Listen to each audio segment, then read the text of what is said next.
butt cause he be on a nigga dick. What's up, y'all? Listen, I wanted to make this announcement on 10/17 yesterday, but Gucci Man's A&R skills.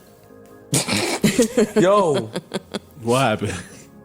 I think we're still giving out opportunities to people let's get who started, have no boys. opportunity. You know what I'm These saying? days, Like, being a podcaster is really difficult. You can be sure that there will be consequences for everything you say about any individual, artist, or label.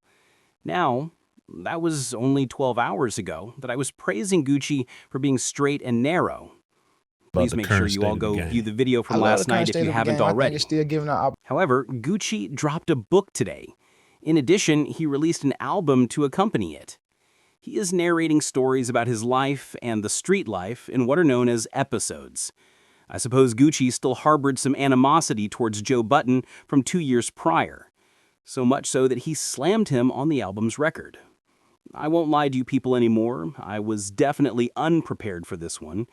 Anyone who knows me is aware that I love Gucci, so it goes without saying that I had to listen to this album today. In addition, this is a 2-disc album, which is not something we see very often these days. Now, Gucci has a song called Real on disc 1. I don't with Joe, he says, calling out Joe Budden. He's too much of a dick. This is what he stated. And in the rich, and I don't fuck with Joe Butt cause he be on a nigga dick. Jacob watch $1 million, that's what's on my wrist. How I dropped the whole label, but he's still rich. Now, I couldn't believe he was truly referring to Joe Budden, so I had to play this song again a few times.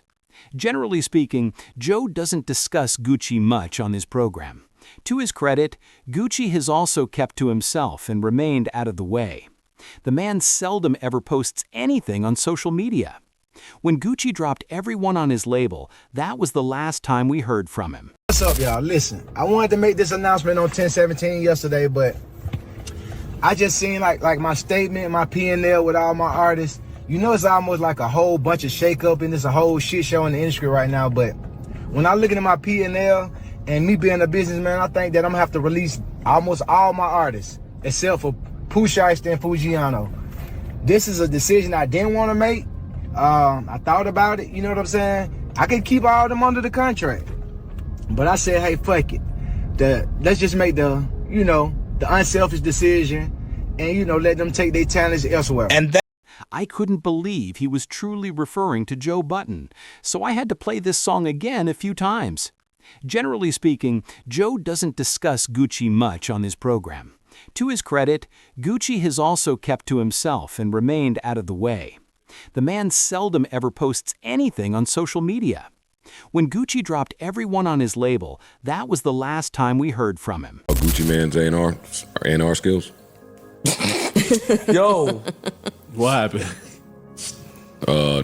One of his artists arrested, first-degree murder. Oh shit. He did a lot of time in jail. He just signing all niggas that's criminals. That's his thing. He want to give niggas a second opportunity because he went to jail, lost weight, came back a different man. I know, but why won't somebody say something about it now? You're doing it. No, it's always me that does it. But his A&R skills, from what I heard, this is Ice's bag, wheelhouse more than mine. But based from what I've heard, his A&R skills A1 has basically put Atlanta on top. 100%. They said his family tree is hip hop at this point. So he doing something right with his A&R skills. And it just so happens that sometimes, like you say, you could take so a y'all nigga out want the to avoid street. the real conversation. No, but some niggas have one foot in the street, one foot out all the time in hip hop. Here go the tippy toes. Yeah. How we tippy toeing? Yo, he tied in. We give him that, but he's signing criminals. Stop it, y'all. Y'all sound nuts. Who didn't? Y'all sound nuts. What label didn't sign criminals? A bunch of labels didn't sign. Yeah, exactly. Criminals. I'm listening. Who was a criminal on Ruckus? I don't know them niggas' backstory, but who made money on Ruckus? I was just getting ready to say. Also, let's talk about the nature of the game. Who's making money? Who's making money? Where's Ruckus? Are you talking about today? Yes. Ruckus is not here It doesn't today. exist. Okay. Guess what? Gucci label is. Ta-da. And the people that Gucci put on and the people that Are he running fostered this shit. are running hip hop. There's probably some criminals at Y'all Ruckus sound too. nuts Not for to me. nothing. How do we sound nuts? Y'all sound nuts. Yo, why we gotta Come on, let's sound have a nuts? Why we conversation. I would can't like just to have hear a this. conversation? You brought it up. Let's have a conversation. Do we give respect to Dead though for looking out for Gucci at all? Like, do we? Yeah. Okay, just making Absolutely. sure. We put it, it goes back to Queens. Of course. Okay, we see what you did.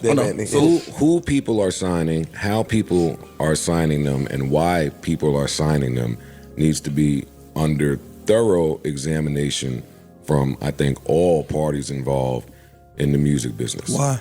The same way that in sports, let me talk slow so I can figure this out in my cluttered brain.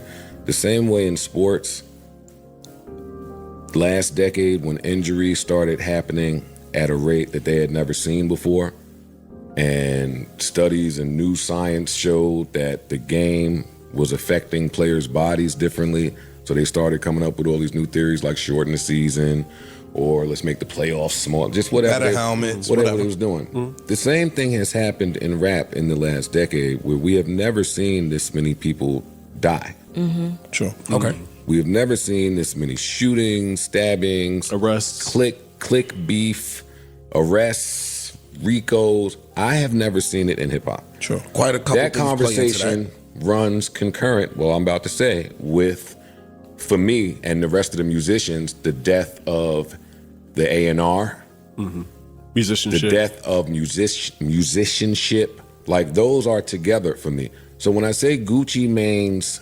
scouting needs to be under examination, it's because this is now, 8, 9, 10, I don't know, but a whole roster that is just suffering from the different strokes curse. And I don't think it's coincidence anymore.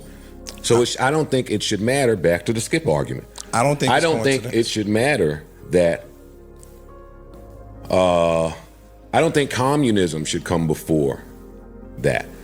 It don't matter that one of them made a good song and now it done sold however many millions and done made however many millions.